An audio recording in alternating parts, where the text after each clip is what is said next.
1917 میں لندن کے بادشاہ نے ایک 60 پر 6 لفظوں کا خط لکھا یہودیوں کو جمع کرنے کے لیے، اور کہا کہ ایک جگہ ایسی ہے فلسطین میں جہاں ہم آپ کو بسا سکتے ہیں، وہاں پر آپ کی بساست ہوگی۔ اور ہٹلر نے جب ان کو مارا، یہودیوں کو، پہلے ہی تعداد کم تھی، جب ان کی پٹائی کی اور ان کو نیست و نابود کرنا شروع کیا، تو ان کو نیست و نابود کرنے کے بعد تھوڑے سے یہودی اس نے مٹھی پر یہودی چھوڑ دیے، اور اس نے ایک تاریخی جملہ کہا کہ میں اس لیے ان یہودیوں کو چھوڑ رہا ہوں کہ جب کل لوگ مجھے یاد کریں گے تو یہ کہیں گے کہ واقعی ہٹلر جو ان کو مارا تھا بالکل صحیح مارا تھا۔ وہ یہودی پانی کے جہازوں میں بھر بھر کر، جن کے جہازوں کے اوپر لکھا ہوا تھا کہ ہم مظلوم ہیں، ہم پناہ گزین ہیں، ہمارے پاس رہنے کے لیے جگہ نہیں ہے، کھانے پینے کے لیے کچھ نہیں ہے، ہم فلسطینی مسلمانوں سے ایک گزارش کرتے ہیں کہ آپ کچھ بھی ہو ہمیں تھوڑی سی جگہ مرحمت فرما دیں، ہمیں منع نہ کریں۔ اتنے ناپاک اور اتنے گندے لوگ ہیں کہ کوئی ان کو جگہ دینے کے لیے تیار نہیں تھا۔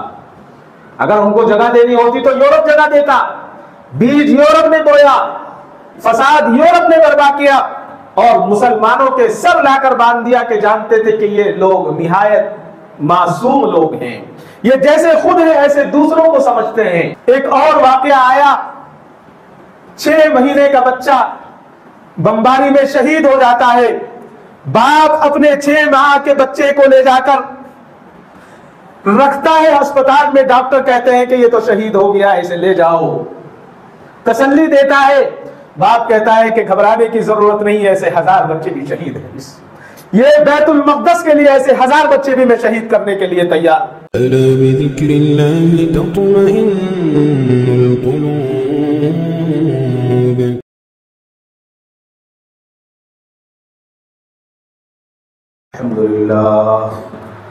الحمد لله نحمده ونستعينه ونستغفره ونؤمن به ونتوكل عليه ونعوذ بالله من شرور أنفسنا ومن سيئات أعمالنا، من يهده الله فلا مضل له ومن يضلله فلا هادي له، ونشهد أن لا إله إلا الله وحده لا شريك له، ونشهد أن سيدنا وسندنا وشفيعنا وحبيبنا ومولانا محمدا عبده ورسوله، أما بعد فأعوذ بالله السميع العليم من الشيطان الرجيم، بسم الله الرحمن الرحيم، سبحان الذي أسرى بعبده ليلا من المسجد الحرام إلى المسجد الأقصى الذي باركنا حوله لنريه من آياتنا، صدق الله مولانا العظيم وصدق رسوله النبي الكريم وعلى آله وأصحابه أجمعين والحمد لله رب العالمين۔ حق کو حق کہنے سے جو ڈرتے نہیں ہیں، حق کو حق کہنے سے جو ڈرتے نہیں ہیں، وہ مر بھی جائیں اگر تو مرتے نہیں ہیں۔ کچھ تو بات ہے حق کی کار فرمائی میں، کچھ تو بات ہے حق کی کار فرمائی میں، بے وجہ یوں ہی سر کٹتے نہیں ہیں۔ مثل حیدر یقین ان کا خدا پر ہوتا ہے، مثل حیدر یقین ان کا خدا پر ہوتا ہے، لشکر و سپاہ کی فکر وہ کرتے نہیں ہیں۔ ہوتا ہے مقصد بس حصول رضائے الہی، ہوتا ہے مقصد بس حصول رضائے الہی، مومن دنیا کی خاطر لڑتے نہیں ہیں۔ محترم حضرات، دل ہر مسلمان کا آج مغموم ہے، اور موضوع اتنا حساس ہے کہ ایک طرف دل روتا ہے اور دوسری طرف آنکھیں خشک ہو چکی ہیں۔ اب رونے کے لیے ہماری آنکھوں میں آج آنسو بھی نہیں ہے۔ جس مقصد کو لے کر اور جس موضوع کو لے کر میں اور آج سارے عالم میں بات ہو رہی ہے، وہ ہم تمام کا قبلہ اول مسجد اقصی ہے۔ مسجد اقصی، اقصی کا جو لفظ ہے وہ عظمت والا اور افضل کو کہا گیا ہے۔ اس کا ایک معنی اقصیٰ کے دور کے لیے آتے ہیں۔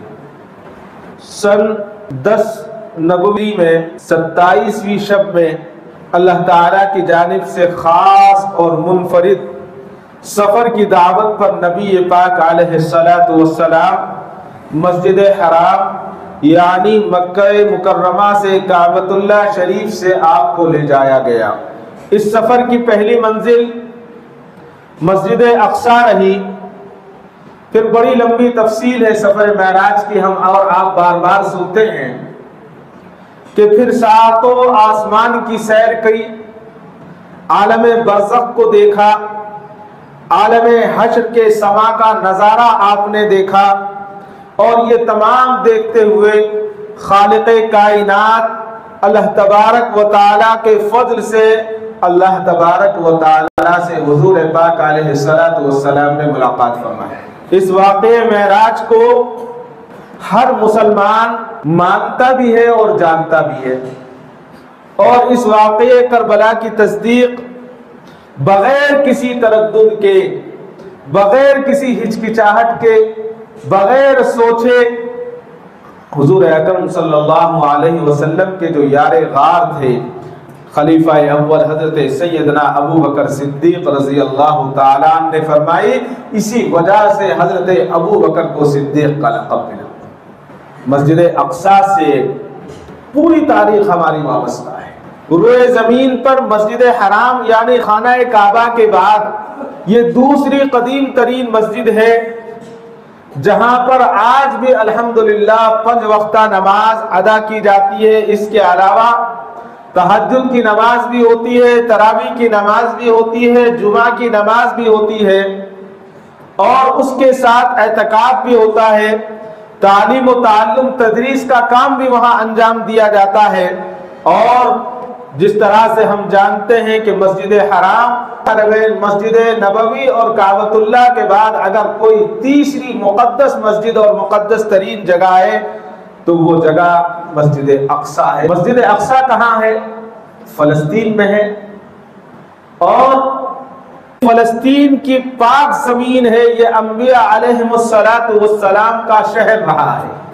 1 2 نہیں، کتنے انبیاء وہاں جنہوں نے قیام کیا، تمام انبیاء علیہم السلام کو اللہ نے اس زمین پر جمع فرما دیا، اور میرے اور آپ کے آقا احمد مصطفیٰ حضرت محمد مصطفیٰ صلی اللہ علیہ وسلم نے تمام انبیاء علیہ السلام کی امامت فرمائی۔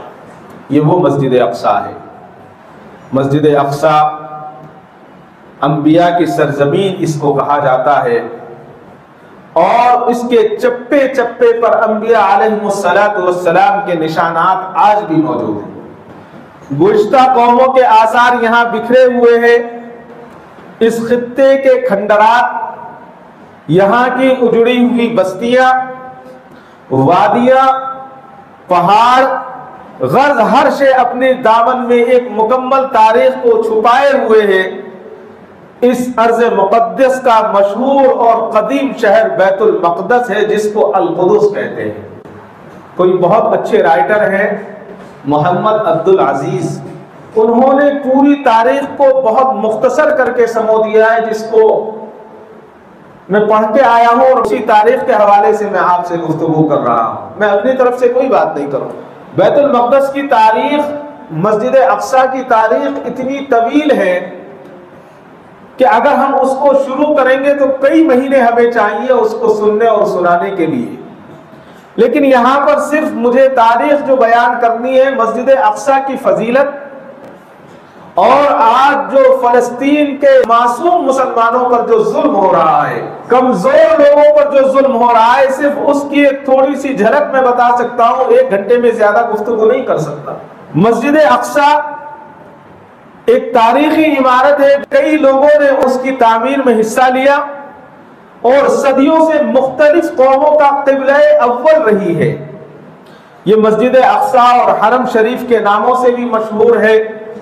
ایک غلط فہمی تو یہ ہے، خصوصاً ہم اپنے بچوں کو یہ بتائیں کہ 8 کونوں کا جو گنبد بنا ہوا ہے جس پر سنہرا رنگ ہے، یہ مسجد اقصی نہیں ہے، یہ مسجد اقصی سے ہٹ کر ہے۔ مسجد اقصی کا گنبد نبی اکرم صلی اللہ علیہ وسلم کا روضہ مبارک کے گنبد کے کچھ مشابہ ہے، اور اس کا رنگ کالا ہے، اس کا رنگ نہ ہرا ہے نہ گولڈ ہے۔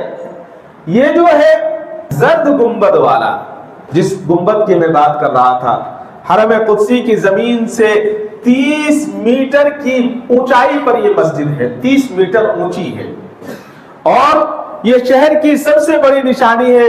یہ 2 منزلہ عمارت ہے جو 8 کونوں والی ہے، جیسا کہ میں نے ابھی آپ کو 8 کونوں کے نشان، جیسا ہمارے پاس پہلے 20 پیسے کا سکہ آیا کرتا تھا، 20 پیسے کی کوئن جاتی تھی، اسی طرح کا یہ ایک نشان کا بنا ہوا ہے۔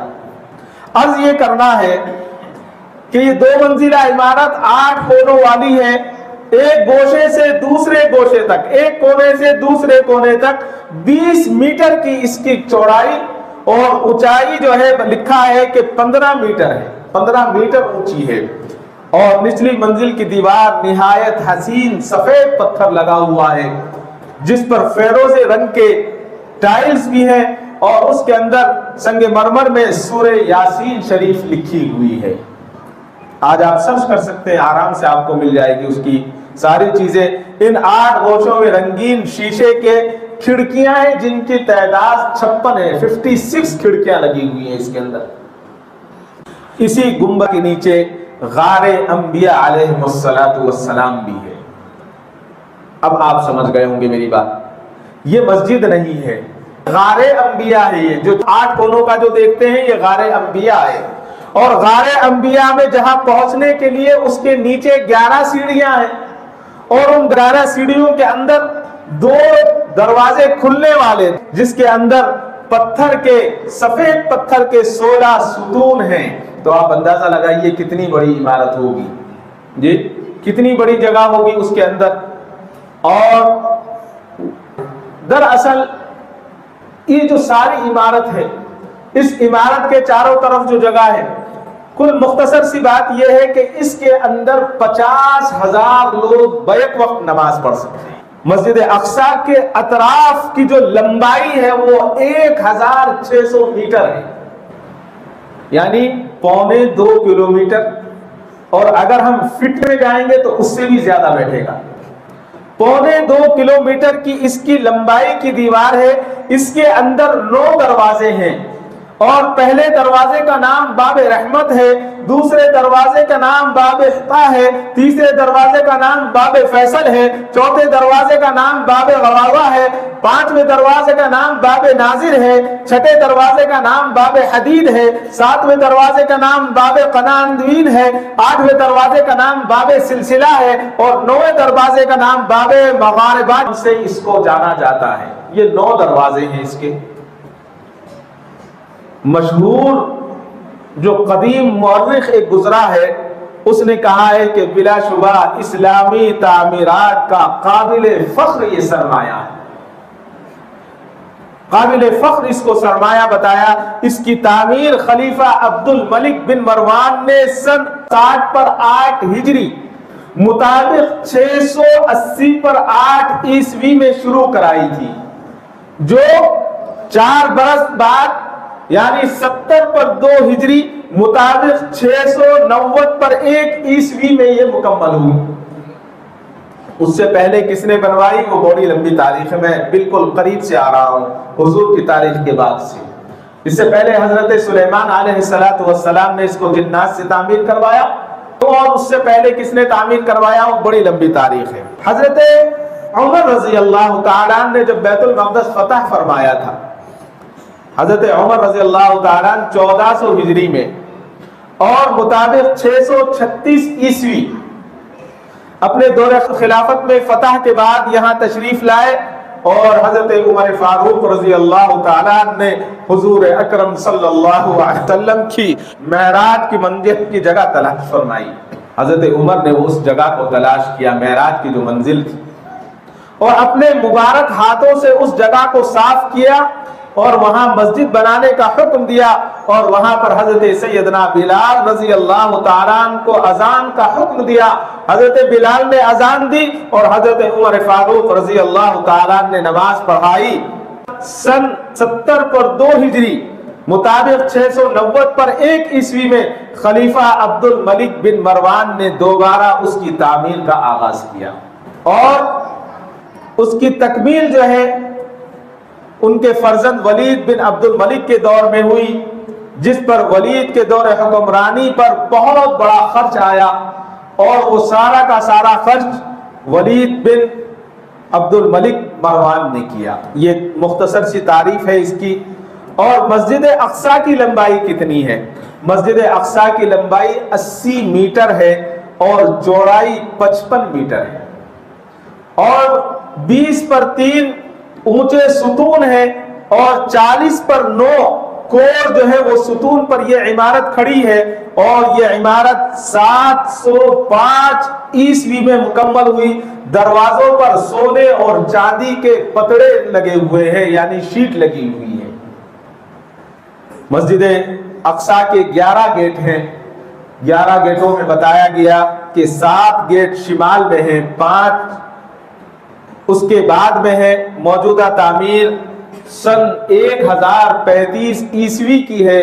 یروشلم کی سب سے بڑی مسجد ہے، اور 15 جولائی 1099 عیسوی کو بیت المقدس پر عیسائیوں نے حملہ کیا اور اس پر قبضہ کر لیا۔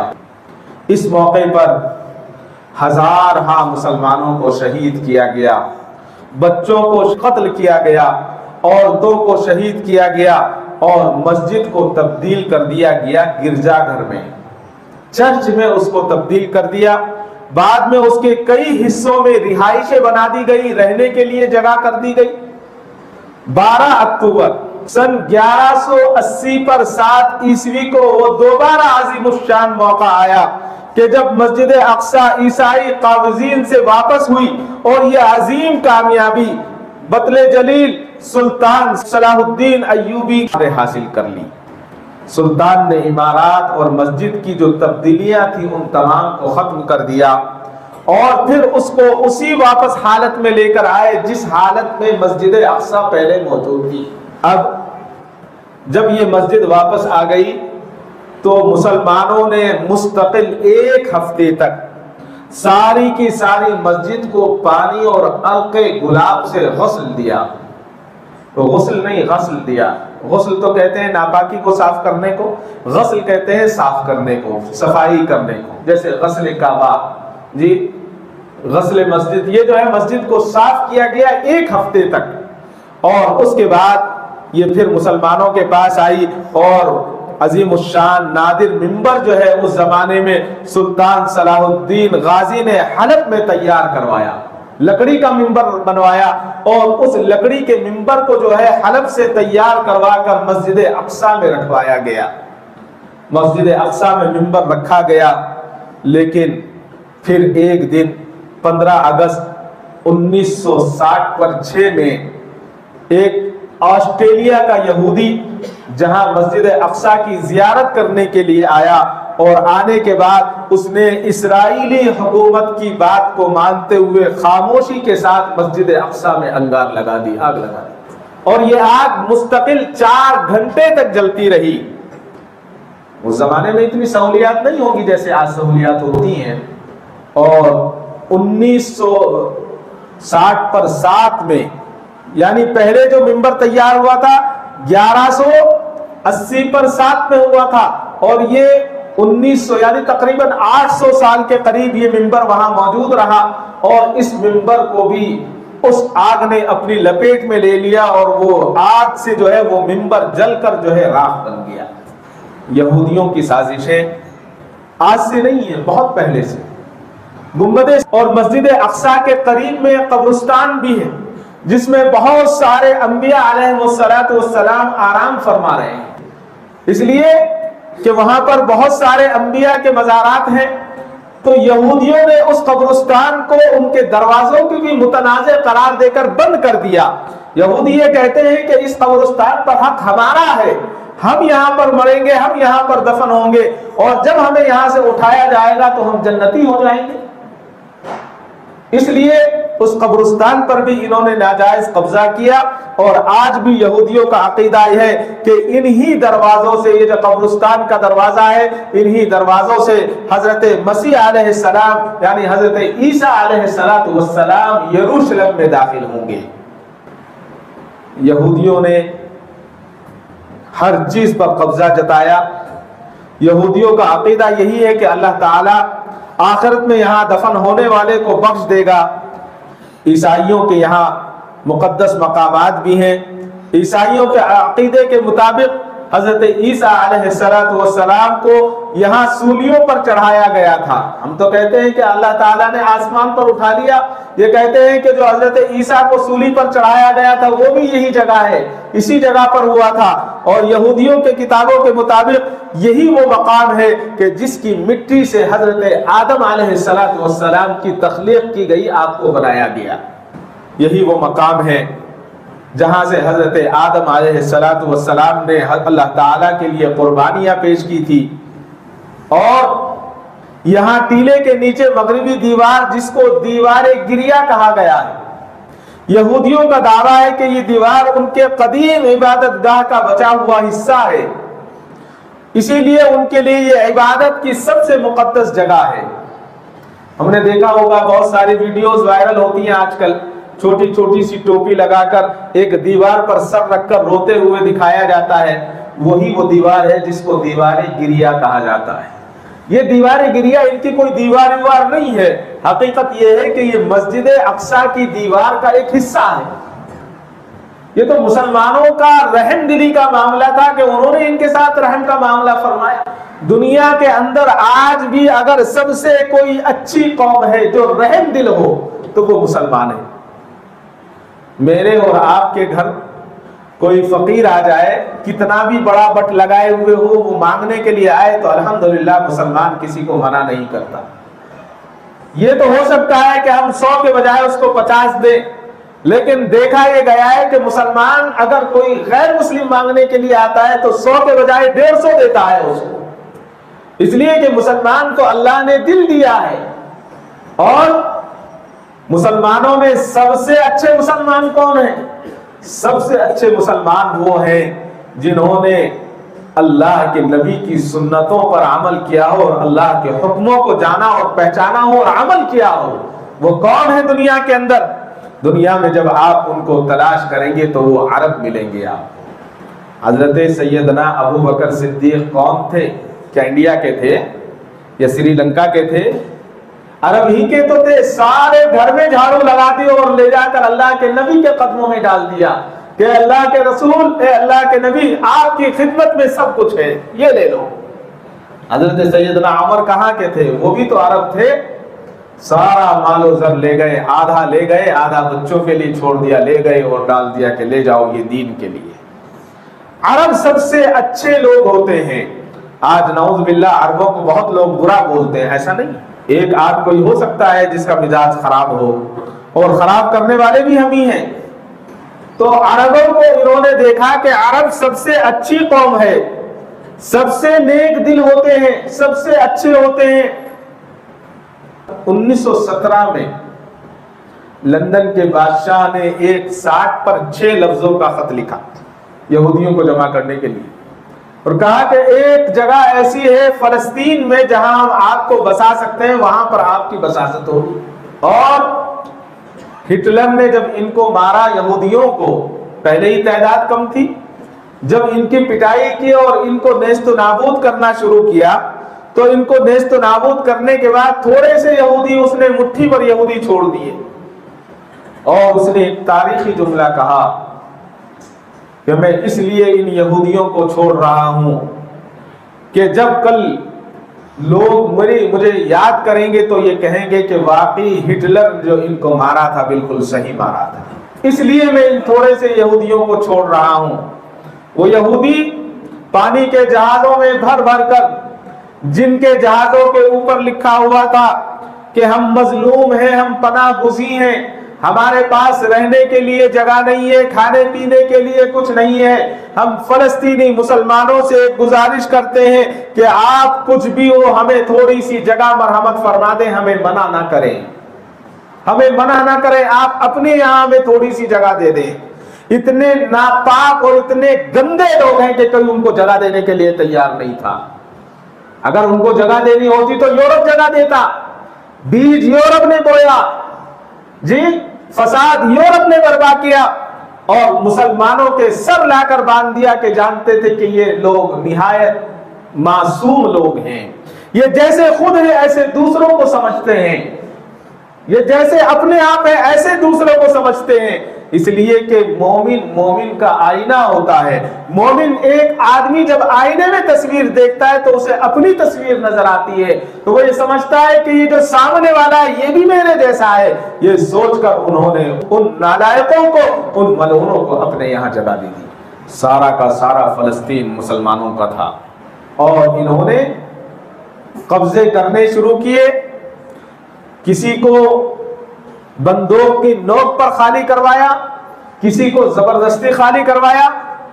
لوگ کہتے ہیں کہ وہاں کے مسلمانوں نے زمینیں بیچ دی، غلط فہمی ہے، زمینیں بیچی ہیں ضرور تھوڑی بہت، آٹے میں نمک کے برابر بیچی ہیں، لیکن انہوں نے مسلمانوں کی زمینوں کو زبردستی قبضہ کیا اور بہت معمولی سی رقمیں ان کو ادا کی۔ ایسا نہیں ہے کہ بڑی رقمیں ان کو دی گئی ہوں، وہ زمینیں لیتے گئے، مسلمانوں کو ہٹاتے گئے۔ ایک صاحب بتا رہے تھے کہ یہ حالت ہوتی ہے کہ مسلمانوں کے گھروں پر جا کر دستک دیتے ہیں، روزانہ کا ان کا ایک ٹارگٹ ہے کہ آج ہمیں 50 گھر خریدنے ہیں یا اپنے آپ میں قبضہ کرنے ہیں، تو ان گھر پر جا کر دستک دیں گے، کہیں گے کہ 2 گھنٹے کے اندر گھر خالی کر دو۔ اگر میرے اور آپ کے ساتھ ہو تو بتائیے میں اور آپ کیا کریں گے؟ کیا آپ گھر خالی کر دیں گے یا میں گھر خالی کر دوں گا؟ میرے باپ دادا کا مکان میں کیسے خالی کر سکتا ہوں؟ لیکن ان یہودی ملعونوں نے یہی کیا، جاتے اور مسلمانوں کے گھروں کو کہتے کہ 2 گھنٹے کے اندر گھر خالی کر دو۔ اگر گھر خالی نہیں کیا، اس نے مزاحمت کی، تو اس کو پولیس آ کر اٹھا کر لے جاتی اور بلڈوزر لا کر اس کے گھر کو توڑ دیا جاتا۔ بہت لمبی سازشیں ہیں۔ سن 1929 میں یہودیوں نے اقوام متحدہ میں یہ دعویٰ کیا کہ یہ دیوار گریہ ہماری ملکیت ہے، یہ ہمارے آباء و اجداد کی ملکیت ہے، یہ ہمیں دیا جائے۔ اور اقوام متحدہ نے 14 اور 15 جولائی سن 1948 کی درمیانے شب یہ اعلان کر دیا کہ شہر بیت المقدس کے کچھ حصوں پر یہ نام یہودیوں کی جو ہے حکومت کو قائم کر دیا اور ان کو قبضہ دے دیا۔ لیکن 1929 میں جو انہوں نے کہا تھا کہ دیوار گریہ پر ہماری ملکیت ہے، وہ مقدمہ بھی یہ ہار گئے، اور کہا گیا کہ یہ دیوار ملکیت ان کی ملکیت نہیں ہے، تو مسلمانوں کی ملکیت ہے، مسلمانوں کا ہے یہ۔ لیکن وہی بات پھر آئے گی، مسلمان نرم دل ہوتا ہے، مسلمانوں نے کہا کہ دیوار ملکیت ہماری ہے، اگر تم اس کو مقدس جانتے ہو اور مقدس سمجھتے ہو تو ہم تمہیں عبادت کرنے کی اجازت دیں گے۔ مسلمانوں نے پھر اجازت دے دی۔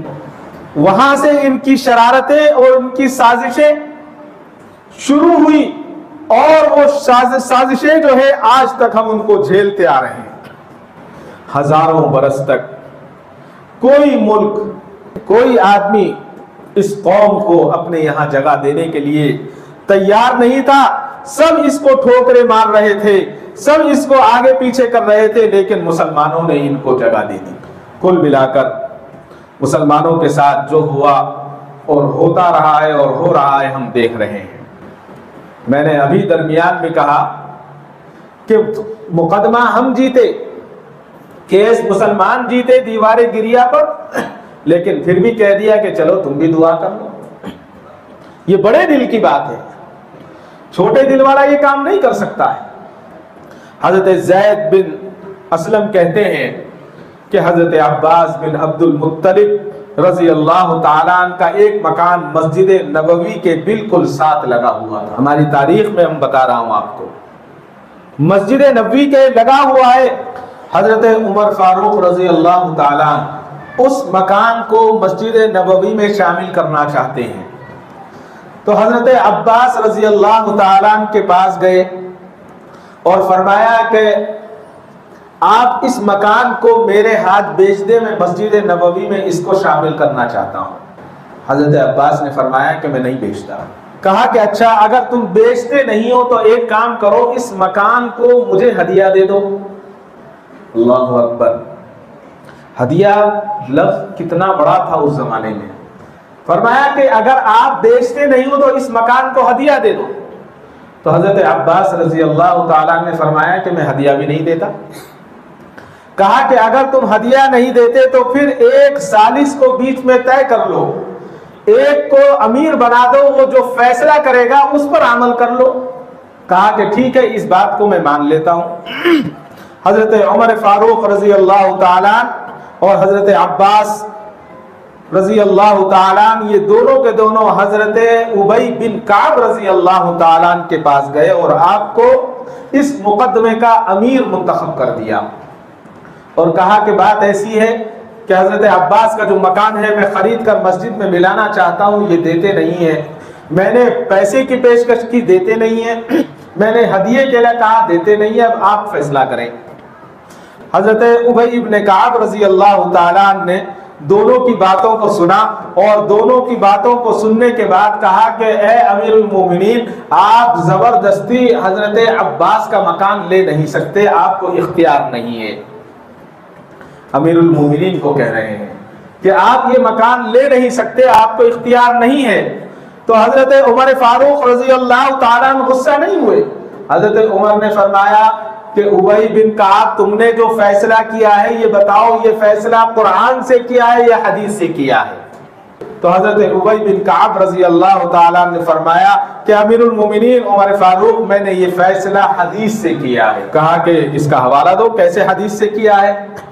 تو حضرت عمر رضی اللہ تعالیٰ عنہ کے پوچھنے پر حضرت ابی بن کعب نے کہا کہ میں نے حضور اکرم صلی اللہ علیہ وسلم کو فرماتے سنا ہے کہ حضرت سلیمان بن داؤد نے جب بیت المقدس کی تعمیر شروع کی تو جب بھی کوئی وہ دیوار بناتے اور رات کو بنانے کے بعد جب جاتے اور صبح میں آتے تو دیکھتے کہ وہ دیوار گری ہوئی ہے، وہ دیوار بنی ہوئی نہیں ہے۔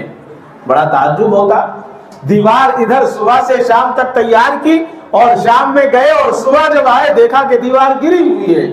تو پھر اللہ تعالیٰ کی طرف سے ان کو وحی بھیجی گئی اور اللہ تعالیٰ نے آپ کو یعنی حضرت سلیمان بن داؤد علیہ السلام کو یہ حکم دیا کہ آپ جس زمین پر گھر بنا رہے ہیں، جس کی وہ زمین ہے، پہلے اس کو راضی کرے، اس کے بعد گھر بنائے، اور جب وہ راضی ہو جائے اس کے بعد اس کو شامل کرے، ورنہ تو وہ گھر وہ زمین ہمیں پسند نہیں ہے۔ یہ اللہ تعالیٰ فرما رہے ہیں، وہی نازل فرما رہے ہیں، وہ زمین ہمیں پسند نہیں ہے، سلیمان اس کو پہلے تیار کرو، اس کے بعد جو ہے پھر اس پر گھر بناؤ، وہ ہمیں پسند ہے، وہ ہمارے یہاں مقبول ہے۔ جب یہ واقعہ حضرت ابی بن کعب رضی اللہ تعالیٰ نے سنا، خوش ہو گئے، اور خوش ہونے کے بعد حضرت عباس رضی اللہ تعالیٰ عنہ نے اپنا مکان خوشی سے حضرت عمر فاروق کو کہا کہ اس مسجد میں شامل کر لو۔ ہم کسی کی زمین پر قبضہ نہیں کرتے، نہ ہم نے قبضہ سیکھا ہے۔ مسلمان، اگر آپ مسلمان سے سیکھنا ہے تو یہ چیزیں سیکھیں۔ مسلمان نے کبھی ظلم نہیں کیا ہے کسی پر، اور خصوصاً کسی بھی بادشاہ نے، آج تاریخ کو مروڑ مروڑ کر پیش کیا جاتا ہے، کسی بادشاہ نے کبھی کسی رعایا پر ظلم نہیں کیا۔ ایک مرتبہ حضرت عمر فاروق رضی اللہ تعالیٰ بیٹھے ہوئے کہ ایک بوڑھا گزرا جو مسجد کے دروازوں پر بھیک مانگ رہا تھا۔ حضرت عمر نے فرمایا، اے ذمی، ہم نے تم سے انصاف نہیں کیا ہے۔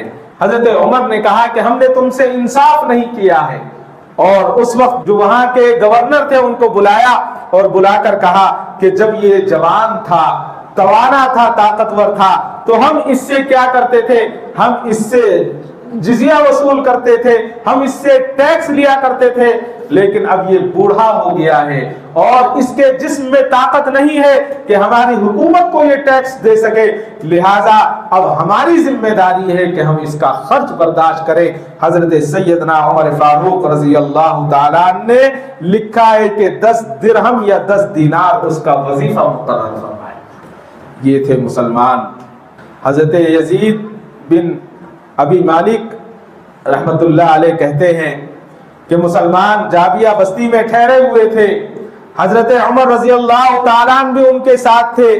ایک ذمی نے آ کر حضرت عمر رضی اللہ تعالیٰ عنہ سے شکایت کی اور بتایا کہ امیر المومنین، لوگ میرے انگور کے باغ میں گھس گئے اور میرے انگور توڑ رہے ہیں۔ حضرت عمر باہر نکلے تو آپ نے دیکھا کہ آپ کا ایک ساتھی ڈھال پر جو ہے انگور کا گوشہ رکھا ہوا ہے اور انگور کھا رہا ہے۔ حضرت عمر نے پوچھا کہ تم انگور کیوں کھا رہے ہو، کہاں سے لائے؟ کہا کہ امیر المومنین یہاں کھانے کے لیے کچھ نہیں تھا، لہٰذا ہم اس ذمی کے باغ میں گھس گئے اور یہاں سے انگور کھا رہے ہیں۔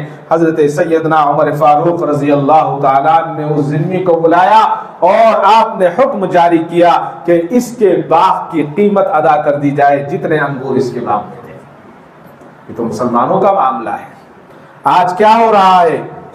آج ان مظلوم مسلمانوں کے ساتھ جن کی زمینیں تھی، ان کی زمینیں ہڑپ کر ان زمینوں کو اپنے قبضے میں کر کے انہی کی زمینوں سے بے دخل ان کو کیا جا رہا ہے۔ یہ وہ شاہین ہیں جنہوں نے کہہ دیا ہے سرفروشی کی تمنا اب ہمارے دل میں ہے، دیکھنا ہے زور کتنا بازوئے قاتل میں ہے۔ آج ان نہتے مسلمانوں پر بمباریاں کی جا رہی ہیں، لیکن ہمیشہ جانیے جیت حق کی ہوتی ہے۔ کہاں ہزاروں کی تعداد میں مشرکین مکہ تھے اور کہاں 313 تھے۔ دنیا کا سب سے بڑا سسٹم، دنیا میں کہنے والے کہ ہمارے سے بڑا سسٹم کسی کی سیکورٹی کا نہیں ہے۔ اگر کوئی کیڑا بھی ان کی جال کے برابر سے گزرتا ہے تو الارم بج جاتے ہیں۔ تھوڑے سے مجاہدین نے کیسا الارم بجایا، دنیا دیکھ رہی ہے، دنیا دیکھ رہی ہے، ایسا الارم بجایا ہے۔ اور جنگ میں جھوٹ بولنا جائز ہوتا ہے، جنگ میں جھوٹ بولا جاتا ہے۔ اس وقت جو اسرائیل رو رہا ہے اور جھوٹ بول رہا ہے کہ ہم نے اتنے مسلمانوں کو شہید کر دیا اور ہمارے ساتھ یہ ہوا، ہمارے ساتھ اتنا نقصان نہیں ہوا ہے، یہ سب کا سب جھوٹ ہے۔ آپ صحیح تاریخ کو پڑھیے، صحیح آج کی بات کو، صحیح چیز کو کھنگالیے، آپ کو مل جائے گا۔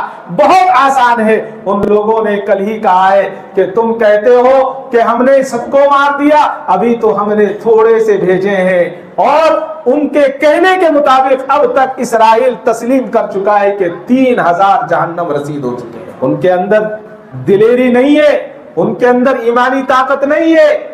ویڈیوز دیکھیے آ رہی ہیں فوجیوں کی، بچوں کی طرح رو رہے ہیں، بلبلا رہے ہیں، بلبلا رہے ہیں، ماں کا دودھ یاد آ رہا ہے۔ جی ڈبے کا دودھ پینے والے ماں کے دودھ کو کیا تمہارے اندر کیا طاقت ہوگی؟ تم نے تو ڈبوں کے دودھ پیے ہیں۔ ماں کے دودھ پینے والے غزہ کے، حماس کے صحیح بچے ہیں، وہ مسلمان بچے ہیں۔ آپ تاریخ دیکھیں ان کی، آج صحابہ کی تاریخ یاد آ رہی ہے۔ صحیح کہا تھا، یقی محکم عمل پہم محبت فاتح عالم، یقی محکم عمل پہم محبت فاتح عالم، جہاد زندگانی میں یہ ہے مردوں کی شمشیریں، یہ مردوں کی تلواریں ہیں۔ ہم دیکھ رہے ہیں ایک ماں کا ویڈیو وائرل ہو رہا ہے، وہ ماں اپنے پیٹ پر ہاتھ رکھ کر اللہ کا شکر ادا کر رہی ہے، اس کے آنکھوں میں آنسو نہیں ہے۔ وہ کہتی ہے کہ میں نے اپنے بچے کو اسی دن کے لیے پیدا کیا تھا کہ وہ بیت المقدس کے لیے شہید ہو جائے۔ اللہ اکبر، کیا جذبہ ہے۔ ایک ویڈیو کل آیا، آپ نے دیکھا ہوگا، ماں ہاتھ کے نشان دکھا کر خوش ہو کر اپنی بچی کو آواز لگا رہی ہے اور کہہ رہی ہے کہ بیٹی سنو، تمہیں خوشخبری سناتی ہوں۔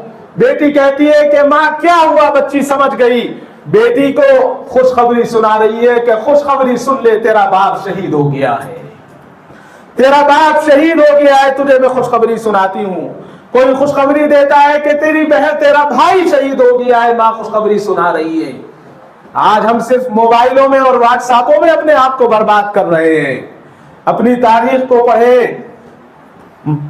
راحت صاحب نے کہا تھا، شاخوں سے ٹوٹ جائے وہ پتے نہیں ہیں ہم، شاخوں سے ٹوٹ جائے وہ پتے نہیں ہیں ہم، آندھی سے کوئی کہہ دے کہ اوقات میں رہے۔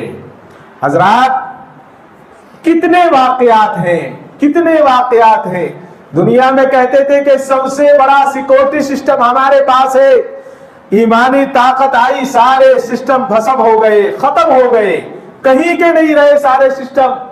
ابھی تو کہہ رہے ہیں فلسطین کے مجاہدین نے کہا ابھی تو 1000 آئے تھے، 40,000 اور باقی ہیں، 40,000 اور ہیں۔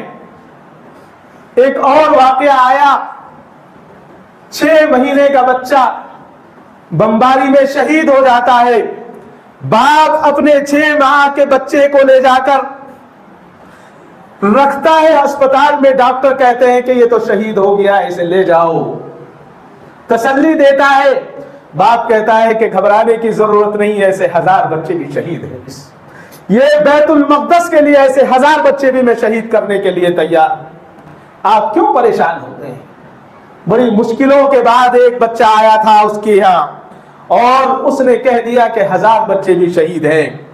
یہ دوغرا امریکہ کل تک کہہ رہا تھا کہ نعوذ باللہ اسرائیل پر مجاہدین نے وہاں کے بچوں پر بمباری کی ہے، انہوں نے کہا ایک بچہ تو دکھا دو، ایک بچہ دکھا دو، نہیں دکھا سکے، کل تھوک کر چاٹ لیے، واپس لے لیے اپنی بات کو کہ ہاں ٹھیک ہے ہم غلط تھے، ہم غلط تھے، ہم نے غلط بیانی کی ہے۔ اس کو کہتے ہیں ایمان کی طاقت۔ کسی عام شہری کو نہیں مارا، کسی بوڑھے کو نہیں مارا، کسی بچے کو نہیں مارا، اور یہ کیا کر رہے ہیں؟ سارے کے سارے بچوں پر ظلم ڈھا رہے ہیں، بچوں پر ظلم ڈھا رہے ہیں۔ لیکن ہم کتنے مضبوط ایمان والے ہیں کہ ہم پھر بھی اسرائیل کو پسند کرتے ہیں۔ غیرت کہاں مر گئی ہے ہماری؟ جب بھی معاملہ آتا ہے اسرائیل کا اور فلسطین کا، کچھ دنوں کے لیے ہم جاگ جاتے ہیں، ان کے پروڈکٹ کا بائیکاٹ کر دیتے ہیں، اور پھر جب جاتا ہے تو اس کا جو بنا ہوا لفظ بہت گندے ہیں، کچھ نہیں کہہ سکتا، وہ چیزیں جو وہ بنا کر ہمیں دیتا ہے پھر ہم دھڑالے سے استعمال شروع کر دیتے ہیں۔ رات میں حساب لگا رہا تھا، صبح میں اٹھتے ہی ہم سب سے پہلے پیسٹ کرتے ہیں، ہر گھر میں پیسٹ ہوتا ہے، مسواک تو ہم بھول گئے ہیں، ہم پیسٹ کرتے ہیں۔ 150 کروڑ عوام ہندوستان کی ڈیلی پیسٹ کرتی ہے۔ ایک موٹی سی بات بتاؤں کہ 150 کروڑ میں آپ 50% لگا لیجئے پیسٹ کرنا، کولگیٹ پیسٹ کرتے ہیں یا اسرائیلی بنا ہوا لوگ پیسٹ کرتے ہیں، تو 1 روپے کا ہم پیسٹ روز کرتے ہیں اور کلا کر دیتے ہیں، تھوک دیتے ہیں۔ ایک دن میں کتنا ہوا؟ 75 کروڑ، 75 کروڑ، اور 75 کروڑ کو 33 سے پلس کیجئے، 225 کروڑ روپے کا ہم اس کو ہر مہینے اس کے کھاتے میں ڈال رہے ہیں، 225 کروڑ۔ اور اس کے علاوہ آپ دوسری چیز اٹھائیے، ایک معمولی سا بلیڈ جسے ہم ریزر کہتے ہیں، کوئی مونچھ بناتا ہے، کوئی داڑھی بناتا ہے، روزانہ بلیڈ استعمال ہوتا ہے، یہودیوں کی کمپنی کے استعمال ہوتے ہیں، کتنے 100 کروڑ گئے۔ صرف ہمارے جنوب کو لے لیں، ساؤتھ انڈیا کے تعلق سے ہمارے ایک عزیز بتا رہے تھے کہ ماہانہ بزنس 36,000 کروڑ کا صرف کولڈ ڈرنک کا ہے، 36,000 کروڑ کا بزنس ہے۔ اب 36,000 کروڑ ہم دیتے بھی ہیں اور دینے کے بعد کہتے ہیں کہ بھائی یہ آپ پیسہ لے لو اور ہمارے فلسطینی بھائیوں کو مارو جا کر، یہ پیسہ لے لو اور مسجد اقصی پر قبضہ کرو جا کر۔ بھول جاتے ہیں، ہر 2 دن بات یاد رہتی ہے اور پھر بھول جاتے ہیں۔ کہاں گئی ہماری غیرت؟ کہاں گیا ہمارا ایمان؟ کیا آپ اس آدمی کو اس سے ملنا یا اس کی دکان سے سامان خریدنا پسند کریں گے جو آپ کے خریدے ہوئے سامان سے آپ کے بھائی کو مارے، آپ کے بچوں کو مارے، آپ کے خاندان کو مارے؟ کیا پسند کریں گے؟ ہرگز پسند نہیں کریں گے۔ کیوں نہیں کریں گے؟ اس لیے نہیں کریں گے کہ اس پیسے سے، جس پیسے کو یہ ہم سے لے رہا ہے، ہمارے گھر والوں پر استعمال کر رہا ہے۔ اور مسجد اقصی صرف میری اور آپ کی نہیں ہے، ساری امت کی ہے۔ کسی نے کہا تھا اپنی گود میں پالے ہیں پیغمبر اس نے، اپنی گود میں پالے ہیں پیغمبر اس نے، مومن پر واجب ہے اقصی کا تحفظ کرنا۔ آج کتنی باتیں کہی جائیں، بہت ساری باتیں ہیں، لیکن وقت ہو گیا ہے۔ اگر موقع ملے گا تو انشاءاللہ آئندہ جمعہ کچھ باتیں عرض کروں گا۔ بس میں یہ عرض یہ کرنا چاہتا ہوں کہ اس بات کو ٹھان لیں اور اس بات کا وعدہ کر لیں اپنے آپ سے اور اللہ سے وعدہ کر لیں کہ ہم اسرائیل کا کوئی پروڈکٹ خریدیں گے نہیں، ہم پیاسے مر جائیں گے لیکن اس کی کمپنی کا پانی پیئیں گے نہیں انشاءاللہ۔ یہ وعدہ کر لیں اور اللہ سے وعدہ کرے، کسی سے وعدہ کرنے کی ضرورت نہیں ہے۔ بہت خاموش جنگ ہے یہ، ہم فلسطین جا نہیں سکتے، فلسطین ہم سے دور ہے۔ اگر کسی کو توڑنا ہے تو اس کا کاروبار اگر ختم ہو جائے، اس کے کاروبار کی طاقت ختم ہو جائے تو وہ کہاں سے حملہ کر سکتا ہے؟ جی آج 7واں دن ہے، ہمیں یقین ہے 7 دن نہیں، اگر یہ 700 دن بھی ہمارے مجاہدین سے لڑتے رہے تو یہ جیتیں گے نہیں انشاءاللہ۔ فتح کس کی ہوگی؟ فتح ان فلسطینی مظلوموں کی ہوگی جن کے ساتھ اللہ ہے۔ کسی شاعر نے کہا ہے، یہ میرے اور آپ کے لیے کہا ہوگا، جس کی آنکھوں میں نئی صبح کی تنویر نہ ہو، جس کی آنکھوں میں صبح کی تنویر نہ ہو، جس کے ماتھے پہ غم و غصے کی تحریر نہ ہو، جس کے ترکش میں عزائم کا کوئی تیر نہ ہو، جس کے ہونٹوں پہ ناروا نعرہ تکبیر نہ ہو، وہ دغاباز ہے، مکار ہے، ملعونی ہے، وہ دغاباز ہے، مکار ہے، ملعونی ہے، لعنت اس پر، وہ مسلمان نہیں صہیونی ہے۔ اللہ تعالیٰ مجھے اور آپ کی حفاظت فرمائے، ہمارے ایمان کی حفاظت فرمائے، اور اللہ تعالیٰ فلسطین کے مسلمانوں کی حفاظت فرمائے، فلسطین کو کامیاب و کامران فرمائے، اور اس ملعون کو دنیا کے نقشے سے نیست و نابود فرمائے۔ اس موقع پر خصوصاً یہ گزارش کروں گا کہ فجر کی نماز میں ہم لوگ مسجد میں پہنچنے کی کوشش کریں۔ الحمدللہ سارے ہندوستان کے علماء نے، سارے مسلک کے علماء نے یہ فیصلہ کیا ہے کہ ہر مسجد میں فجر کی نماز میں دعائے قنوت نازلہ پڑھی جا رہی ہے، ہم پہنچیں اور پہنچ کر قنوت نازلہ میں شامل ہوں، اور ہر نماز میں ہم کچھ نہیں کر سکتے تو اپنے فلسطینی بھائیوں کے لیے دعا کریں، اللہ تعالیٰ ان کو کامیاب فرمائے۔ وآخر دعوان الحمدللہ رب العالمین۔ کعبے پہ پڑی جب پہلی نظر، کیا چیز ہے دنیا بھول گیا، کیا چیز ہے دنیا بھول گیا۔